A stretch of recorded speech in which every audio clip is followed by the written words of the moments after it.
Assalamualaikum warahmatullahi wabarakatuh. Selamat sore sahabat BKM FM dimanapun Anda berada. Hari Senandung Nasib dan Berita Islami untuk edisi siar di hari Sabtu akhir pekan, gelaran ke-23 September 2023 ya. Bersama Ustadz Susilo Stomo. Assalamualaikum Ustadz. Waalaikumsalam warahmatullahi wabarakatuh. Sehat ya. Insyaallah, alhamdulillah. Iya, sahabat BKM FM, untuk hari ini makalah ke-15 dari bab yang kelima ya. Dan kami juga mengundang Anda nanti di 0735481800 atau juga WA dan juga SMS ya di 081172411800. Langsung saja kita kupas dari beberapa poin yang ada di makalah ke-15 bab kelima. Silakan Ustaz. Terima kasih Mbak Ocha, jazallah. Sayyidana Muhammadan anak karang jazallah. Sayyidana Muhammadan namahu alu. Assalamualaikum warahmatullahi wabarakatuh. Alhamdulillahil qail fi kitabihil karim. A'udzu billahi minasyaitonir rajim. Fadhkuru ala Allahi la'allakum tuflihun. Wassalatu wassalamu ala sayyidina Muhammadinil qail. Man nasiya sholata alayya nasiya tariqal jannah wa qala aidan fi haditsin akhar tafakkaru sa'atin khairun min ibadati sittina sanatan. Wa ala alihi wa ashabihi wa mawalah la haula wa la quwata illa billah. Wa ba'du kaum muslimin dan muslimat, pendengar setia Radio BKM dimanapun jenengan berada, insyaallah hari ini kita masuk di makalah yang ke-15. Harusnya sih makalah yang ke-12. Hanya saja beberapa pertimbangan dari beberapa kawan yang pendengar juga untuk memberikan waktu lebih singkat, kita tidak akan sampaikan dan kita akan sampaikan yang terpilih saja agar selesainya kitab ini lebih cepat, dan insya Allah sudah saya siapkan kitab yang luar biasa unik insya Allah. Dan seperti biasa kita akan baca Al-Fatihah satu ulang agar ilmu kita muassalah kepada muallif hadzal kitab dan musyarrih hadzal kitab, dan juga untuk kita semua pendengar yang di studio ataupun yang di rumah kita masing-masing, apa yang kita alami hari ini diridhoi oleh Allah dan juga akan diberikan karunia yang luar biasa hingga sampai pada posisi di mana kita menjadi kelompok orang-orang yang disiapkan surga bagi kita insyaallah. Amin ya rabbal alamin. Al-hadhihi niyyah as-salihah wal mu'allifi hadzal kitab wa lamanau bi salafuna salihun ajarakumullah. Al-Fatihah. A'udzu billahi minasyaitonir rajim. Bismillahirrahmanirrahim. Alhamdulillahirabbil alamin arrahmanir rahim maliki yaumiddin. Iyyaka na'budu wa iyyaka nasta'in ihdinas siratal mustaqim siratal ladzina an'amta 'alaihim ghairil maghdubi 'alaihim waladdallin. Pendengar BKM dimanapun Anda berada, an jumhuril ulama annal fikrata ala khamsati aujuhin. Dari jumhurul ulama mengatakan bahwa sesungguhnya berfikir itu tertuju pada 5 sasaran. Kita tidak boleh berfikir yang tidak perlu difikirkan. Nanti ada tahapan-tahapan pendengar di mana ada sesuatu yang tidak boleh difikirkan. Tetapi yang boleh difikirkan, pendapat jumhurul ulama itu ada 5 sasaran yang insya Allah dari 5 sasaran yang boleh kita fikirkan itu akan menghasilkan sesuatu yang luar biasa. Sebelumnya Ali bin Abi Thalib mengatakan la ibadatan kat tafakkuri. Tidak ada ibadah yang seperti tafakur. Tafakur itu juga ibadah pendengar. Berpikir tentang alam raya ini, penciptaannya seperti apa, itu juga ibadah. Berpikir tentang diri kita, kenapa hidup, itu juga ibadah. Maka tidak ada ibadah yang seluas dan setinggi berpikir, atau kalau bahasa Imam Ali adalah tafakur. Wa qala ba'dul arifin, dan sebagian orang-orang arif, yang arif billah maksudnya adalah orang yang bermakrifat kepada Allah, itu mengatakan al-fikratu sirajul qalbi, bahwa berpikir itu adalah pelitanya hati. Fa idza dzahabat fala idza atalahu, Kalau berpikir itu hilang dari si diri manusia, hilang dari jiwa manusia sifat berpikir, maka tidak ada cahaya baginya. Hilang cahayanya. Kenapa? Karena memang yang membedakan manusia dengan hewan itulah adalah berpikir. Manusia itu juga hewan. Dalam ilmu tarbiyah disebutkan al-insanu hayawanun natiq. Bahwa manusia itu adalah hewan yang berpikir, hewan yang berbicara. Berbicara itu bisa dipahami pembicaraannya kalau berpikir. Makanya bahasanya bukan al-insanu hayawanul akil, enggak, tapi al-insanu hayawanun natik. Manusia itu adalah hewan yang berbicara. Karena dengan berbicara itu berarti punya akal, seperti itu. Orang yang berbicara tanpa akal ya seperti gonggongan anjing, sama seperti itu. Ini ada sebagian ahlul arif seperti itu, memberikan magza kepada pemikiran atau berpikir. Wa fil khobar, dan dalam hadis yang lain, tafakkaru sa'atin khairun min ibadati siti nasanatan. Berpikir atau bertafakur 1 jam itu lebih baik dibandingkan dengan ibadah 60 tahun. Usia manusia kata Rasulullah tidak akan jauh dari 60 sampai 70.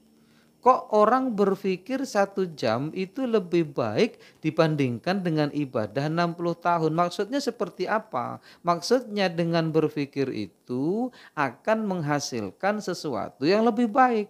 Sesuatu yang lebih baik dari hasil pikiran manusia itulah yang menjadikan dia hidupnya lebih baik setelah kematian ini. Seperti itu. Makanya berpikir tentang ibadah yang kemudian menghasilkan kita rajin ibadah. Berpikir tentang surga, maka kita ada ghirah untuk berbuat baik. Berpikir tentang neraka misalnya, akhirnya kita takut berbuat jahat. Itu hasil dari berpikir tadi. Maka berpikir 1 jam itu lebih baik dibandingkan dengan ibadah yang tanpa fikir. Ibadah yang tanpa ilmu selama 60 tahun. Qala Syekh Al-Hifni mengatakan, at-tafakkuru fi masnu'atillah wa fi sakaratil maut. Berpikir tentang ciptaan Allah di alam raya ini, wa fi sakaratil maut, dan juga berpikir tentang sakaratul maut. Bagaimana maut itu menakutkan, bagaimana maut itu sakit, bagaimana Israel menarik nyawa kita, lalu kemudian nyawa kita dijadikan apa setelah kematian kita, itu kita pikirkan. Wa adzabil qabri, dan juga berpikir tentang bagaimana azab kubur, wa ahwalil kiamah, dan kesulitan nanti di hari kiamat, dari mulai padang mahsyar sampai meniti syirat, penentu apakah kita menjadi penghuni surga atau neraka. Kita pikirkan kesulitan itu. Satu saja kesulitan yang kita alami nanti di padang mahsyar sulit. Yang kedua di mizan sulit. Itu kita pikirkan, yang lalu kemudian kita mempersiapkan untuk bekal itu. Khairun min katsirin minal ibadati. Bahwa semua itu lebih baik dibandingkan dengan banyaknya ibadah. Lalu kemudian ya udah, kalau begitu berpikir saja. Bukan demikian pendengar. Berpikir tetap kita lakukan, ibadah tetap kita lakukan. Artinya ketika kita berpikir untuk lebih baik setelah pemikiran hasil imajinasi pemikiran kita itu, kemudian hidup kita lebih baik, maka itu akan lebih dianjurkan oleh siapa? As-Syekh Al-Hifni. Wa qala Khalil Ar-Rasyidi, wa la yahsulu tafakkuru illa bimudawamati dzikril lisan ma'a huduril qalbi. Juga Al-Khalil di sini, atau ulama bernama Khalil ini, memberikan pencerahan kepada kita bahwa la yahsulu tafakkur, tidak mungkin tafakur itu berhasil kita lakukan illa bimudawamati dzikril lisan ma'ahuduril qalbi, kecuali dia membiasakan zikir lisan dan juga zikir hati. Hudurul qalbi, zikir itu kan ada zikir biasa dengan lisan saja, hatinya tidak ikut. Ini maksudnya, maksud beliau Khalil Ar-Rasyidi ini, bahwa zikirnya, membiasakan zikirnya itu dengan lisan juga dengan hatinya. Hatta yatamakan al-dzikru fi qalbihi, sampai zikir itu betul-betul menempati batinnya. Hatinya ikut berzikir, sambil berdoa tetap berzikir, sambil berbicara, ngobrol dengan orang juga berzikir, di dalam kolbunya Allah, Allah, Allah, minimal itu. Sambil berjalan tetap berzikir, sambil berbaring tetap berzikir, maka nanti akan menghasilkan apa yang disampaikan oleh Ba'dul Arifin tadi. Derajat yang luar biasa, menjadikan dia penghuni surga. Wa husulu hadzal qadri mutawaqqifun ala ma'rifatihi, dan capaian dalam kondisi berhasilnya dia bertafakur dengan berzikir secara lisan dan secara qalbi, ini mutawaqqifun ala ma'rifatihi, ditangguhkan atau bergantung pada makrifat dia kepada Allah Subhanahu wa ta'ala. Pendengar DBKM dimanapun Anda berada, wal ma'rifatu kama qala Ibrahim Ar-Raqi itsbatul haqqi ala ma huwa alaihi kharijan an kulli mauhumin, bahwa isbat itu artinya menetapkan atau mencari, ala ma huwa alaihi adalah berdasar pada apa yang ada padanya, kharijan an kulli mauhum, maka ini dapat keluar dari kebingungan. Bagaimana usaha untuk mendapatkan kebenaran yang ada pada objek dari yang kita riset, misal, untuk dapat keluar dari kebingungan. Nah, pendengar DBKM dimanapun Anda berada, kita gak bingung lagi siapa Allah karena kita sudah bermakrifat kepada Allah. Makrifat bi asma'ihi, makrifat bi amalihi, makrifat bi dzatihi, dan lain sebagainya. Insya Allah nanti seperti itu.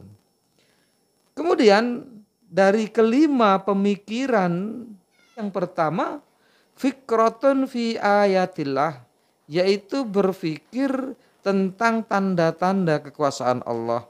Au takwiniyah. Takwiniyah itu adalah kekuasaan Allah yang menggambarkan alam raya. Dari mulai langit sampai bumi, itu at-takwiniyah. Dari mulai bumi sampai langit, ujung bumi. Seperti itu. Ai fi ajaibi masnu'atillahil bahirah, atau ijab. Ijab itu keheranan kita melihat ciptaan-ciptaan Allah yang al-bahirah, yang mencengangkan. Bahir itu mencengangkan. Bagaimana tidak kita melihat lautan, Masya Allah, bisa berombak. Bagaimana burung terbang. Bagaimana laut menjadi asin. Bagaimana ketika naik ke atas langit kemudian turun hujan jadi tidak asin. Itu menjadi al-bahirah yang mencengangkan manusia. Perbuatan atau ciptaan Allah di alam raya ini tidak satu pun ketika kita pikirkan tidak mencengangkan pikiran kita. Dulu kita kecil belum tahu bagaimana hewan-hewan. Begitu sudah besar berpikir tentang hewan-hewan kok banyak banget. Bahkan kadang kita menemukan hewan yang unik. Hewan yang tidak nampak, kadang nampaknya hanya malam hari. Ada hewan yang hanya bersel satu, itu pun hidup. Kalau itu kita pikirkan, Masya Allah. Wa min ajaibil masnu'ati nafsika, atau kamu dapat tempat keheranan atau masuk dalam zona keheranan terhadap dirimu sendiri. Kita punya badan, tapi kita ini nggak bisa menguasai badan kita. Contohnya kita nggak bisa menguasai badan kita. Kalau waktunya gigi tanggal, maka akan tanggal. Waktunya rambut putih, maka akan menjadi putih sehebat apapun kita menghalanginya. Kalau waktunya tua, akan tua. Sehebat apapun kita menghalangi tua itu datang. Kalau kita berpikir bahwa dengan usaha manusia bisa menyelamatkan dari ketuaan, itu barangkali bukan menyelamatkan dari ketuaan, barangkali hanya sekedar menunda sedikit. Ada barangkali herbal atau katakanlah minuman atau racikan orang yang dapat menjadikan kita awet muda misal tuh. Tapi tua tetap datang enggak? Tetap datang pendengar. Enggak bisa kita halangi. Itu dari diri kita. Belum lagi penciptaan dalam jiwa kita ini, dalam badan kita ini ada tangan, ada kaki, ada ginjal, ada jantung, ada paru-paru, ada Masya Allah. Yang kesemua itu menjadi satu elemen yang menguatkan manusia. Yang menjadikan manusia bergerak dan hidup dan berpikir. Semua elemen dalam tubuh itu bersatu untuk mewujudkan hidup dari manusia ini. Begitu satu saja dipencet, misal ginjalnya dipencet, maka selesai. Mungkin bisa hidup tapi nggak lama. Orang yang jantungnya sudah sakit mungkin bisa hidup tapi nggak lama. Logikanya begitu, dan nggak lama itu adalah takdir yang sudah Allah takdirkan. Kalau Allah Ta'ala, ungduru madza fis samawati wal ar. Hai manusia, lihatlah apa yang ada di langit dan apa yang ada di bumi. Wa qala Allah Ta'ala wa fil ardi ayatul lil mukinin wa fi anfusikum afala tubsirun. Bahwa di dalam bumi itu ada tanda-tanda kekuasaan Allah bagi orang-orang yang meyakininya. Wa fi anfusikum, di dalam diri kalian, afala tubsirun, di dalam diri kalian juga ada tanda-tanda kekuasaan Allah. Itu badanmu, tapi kamu gak bisa menguasainya. Saatnya dia hancur, dia akan hancur sehebat apapun engkau mengendalikannya. Jantungmu ada di dalam dirimu, tapi kamu tidak bisa menguasai jantung. Barangkali kita hanya berusaha, untuk merawat jantung itu seperti ini, seperti ini. Itu pun eksperimen manusia. Ketika jantungnya harus berhenti berdetak, maka berhentilah kalau sudah kehendak Allah. Seperti itu. Kita punya badan tapi kita tidak bisa menguasainya sekehendak kita. Di situ, di balik itu ada Allah Subhanahu wa taala. Dan kenapa lil mukinin, bagi orang-orang yang meyakini itu? Kenapa? Karena di luar sana banyak orang yang enggak meyakini bahwa di balik kehidupan alam raya ini, di balik kehidupan manusia ini ada Tuhan. Siapa mereka? Ateis. Siapa mereka? Orang yang anti Tuhan. Bahwa kehidupan ini ada dengan sendirinya. Aneh enggak kira-kira? Kok bisa kehidupan yang maha dahsyat ini diyakini tidak ada di baliknya Tuhan? Di balik kehidupan ini mereka yakin tidak ada Tuhan, ada dengan sendirinya. Manusia ada dengan sendirinya, matahari ada dengan sendirinya, bulan ada dengan sendirinya. Mungkinkah ini bisa kita percayai? Tidak mungkin. Gak mungkin ada yang bisa membenarkan ini bagi orang yang mempercayainya bahwa di balik ini ada Allah Subhanahu wa taala. Bahkan ketika mereka tidak bertuhan itu sebenarnya juga bertuhan. Bertuhannya kepada, ya tidak bertuhan itulah Tuhan mereka. Akhirnya blangkrah, kalau orang Jawa bilang. Blangkrah itu saenake utile dhewe. Hidupnya saenake utile dhewe. Menghadapi hidup saenake utile dhewe. Menghadapi kematian saenake utile dhewe. Maka akhirnya menjadi peluang bagi dunia ini lebih cepat hancurnya. Yatawalladu minha ayansha'u min hadhil fikrah at-tauhid wal yakin. Orang yang memikirkan tentang tanda-tanda kekuasaan Allah, tanda-tanda kebesaran Allah, itu orang akan lahir dalam jiwanya apa? At-tauhid wa yakin. Tauhid dan yakin. Nah, bagi orang-orang, baru satu, bahwa orang yang berpikir tentang tanda-tanda kebesaran Allah, maka akan lahir di dalam jiwanya sifat tauhid dan sifat yakin. Ai hadat tafakkur yazidu fi ma'rifatika. Dan berpikir yang seperti ini akan menambah makrifat kamu. Bidzatillah, dengan zat Allah, terhadap zat Allah, wa sifatuhu wa sifatihi wa asma'ihi, sifatnya dan namanya.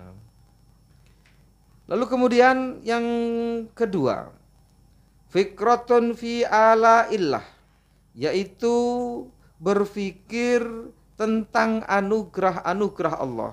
Kalau tadi yang pertama berpikir tentang tanda-tanda kebesaran Allah, menghasilkan tauhid dan yakin. Lalu sekarang yang kedua, berpikir tentang anugerah-anugerah Allah yang diberikan kepada kita. Qala ta'ala, fadhkuru ala Allahi la'allakum tuflihun. Sebutlah apa-apa yang sudah dianugerahkan Allah kepada kalian agar kalian beruntung. Orang-orang yang menyebut anugerah-anugerah Allah maka hidupnya akan beruntung. Wa qala ta'ala, wa in ta'uddu nikmatallahi la tuhsuha. Jika kamu menghitung nikmat-nikmat Allah, dan nikmat itu adalah bagian dari anugerah yang diberikan oleh Allah, la tuhsuha, tidak akan mungkin dapat menghitungnya. Berapa banyak kehidupan yang harus kita syukuri sebenarnya. Dari setiap lini waktu, setiap lini badan kita, semua adalah kondisi yang harus disyukuri. Saat ini kita bisa makan, itu disyukuri. Saat ini kita bisa berjalan, itu disyukuri. Dan syukur terhadap anugerah Allah ini adalah syukur yang paling dahsyat, yang akan menghasilkan apa di sini?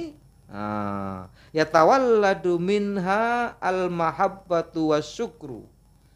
Jadi orang-orang yang berpikir tentang anugerah-anugerah Allah yang diterima oleh dia, maka orang-orang yang seperti ini akan lahir dalam jiwanya al-mahabbah. Apa al-mahabbah? Kecintaan kepada Allah Subhanahu wa ta'ala. Wasyukru. Apa wasyukru? Wasyukru adalah syukur kepada Allah Subhanahu wa ta'ala. Wa thamratu hadat tafakkuri imtila'ul qalbi bimahabbatillah. Yang pertama adalah apa? Hatinya terisi penuh oleh mahabbah kepada Allah. Dengan mahabbah kepada Allah, hatinya penuh terisi mahabbah atau cinta kepada Allah. Wal istighal bisyukrihi batinan wa zahiran. Dan akhirnya dia disibukkan dengan terus bersyukur secara batin dan secara zahir, kama yuhibbuhu wa yardahu, sebagaimana Allah meridainya dan Allah mencintainya. Yang ketiga, wa minha fikratun fi wa'dillahi ta'ala. Berpikir tentang janji-janji Allah Ta'ala. Dalam hal ini Allah berfirman, afaman kana mu'minan kaman kana fasikon la yastawun. Apakah orang-orang mukmin dengan orang-orang fasik itu sama? Mereka tidak sama. Maksudnya begitu. Ini sebenarnya berita dari Allah bahwa orang mukmin itu pasti dia akan berpikir tentang janji-janji Allah. Sementara orang-orang fasik ini berpikirnya bukan tentang janji Allah, bagaimana dia berpikirnya tentang kematian itu habis. Enggak lagi ada bahwa nanti setelah kematian surga neraka menanti. Mereka enggak meyakini itu. Mereka hanya yakin setelah mati selesai. Makanya la yastawun, tidak akan pernah sama. Wa qala ta'ala wa adallahu alladhina amanu minkum wa amilus solihat la yastakhlifannahum fil ardi kama stakhlafal ladzina min qablihim. Yaitu apa? Allah berjanji terhadap orang-orang yang beriman di antara kalian dan orang-orang yang mengamalkan amalan soleh atau berbuat yang soleh, la yastakhlifannahum. Sungguh di situ ada lam takkid. Lam takkid itu sungguh artinya. Sungguh Allah berjanji akan memberikan kekuasaan kepada kalian terhadap mereka. Siapa itu? Orang yang beriman kepada Allah. Siapa itu? Orang yang beramal soleh. Makanya kepemimpinan yang berdasar pada iman kepada Allah dan juga dia selalu beramal soleh, maka Allah akan berjanji kepadanya. Apa? Akan memberikan kekuasaan kepada mereka. Fil ardi, di atas muka bumi ini, kamastakhlafal ladzina min qablihim. Sebagaimana Allah dulu pernah menguasakan urusan dunia ini kepada orang-orang sebelum mereka. Bagaimana Allah memberikan kekuasaan kepada Daud. Bagaimana Allah memberikan kekuasaan kepada Sulaiman. Yang Sulaiman itu menguasai segala alam. Alam zahir dan alam batin. Bagaimana Allah juga menguasakan kepada Nabi Ibrahim. Bagaimana juga Allah menguasakan kepada Nabi Musa. Itu semua gambaran bahwa orang-orang yang beriman kepada Allah, orang-orang yang selalu beramal soleh, akan Allah janjikan kepada mereka kekuasaan di muka bumi ini. Wa qala ta'ala innal abrara lafi naim. Orang-orang yang selalu berbuat baik pasti Allah akan berikan kenikmatan. Nah, orang-orang yang berpikir tentang janji-janji Allah itu apa hasilnya? Ya tawalladu minhar rohbah, maka akan lahir dalam jiwanya rohbah. Apa rohbah? Cinta kepada akhirat, fil akhirah. Jadi kalau hanya rohbah saja kita baca cinta. Cinta apa? Maka disyarah oleh Imam Nawawi, al-akhirah, yaitu cinta kepada akhirat. Kalau orang sudah cinta kepada akhirat, maka dunia ini akan dinafikan. Bukan dia meninggalkan dunia, tapi dunia ini dinafikan. Dinafikan itu apa? Dianggap tidak ada. Kenapa? Karena dunia ini adalah tempat maksiat. Maka orang-orang yang bermakrifat kepada Allah itu salah satu sifatnya adalah apa? Rindu dengan kematian. Kenapa? Karena kematian itu adalah pindahnya dari alam yang penuh maksiat kepada sisi Allah yang maha mulia. Maka orang-orang yang bermakrifat kepada Allah menunggu kematian itu terlalu lama. Kenapa sih nggak cepet-cepet aja gitu? Seperti itu Mbak bayangannya orang-orang yang berpikir tentang janji-janji Allah. Insya Allah itu saja, sudah hampir jam 6, bahkan baru 3, masih ada 2 insya Allah.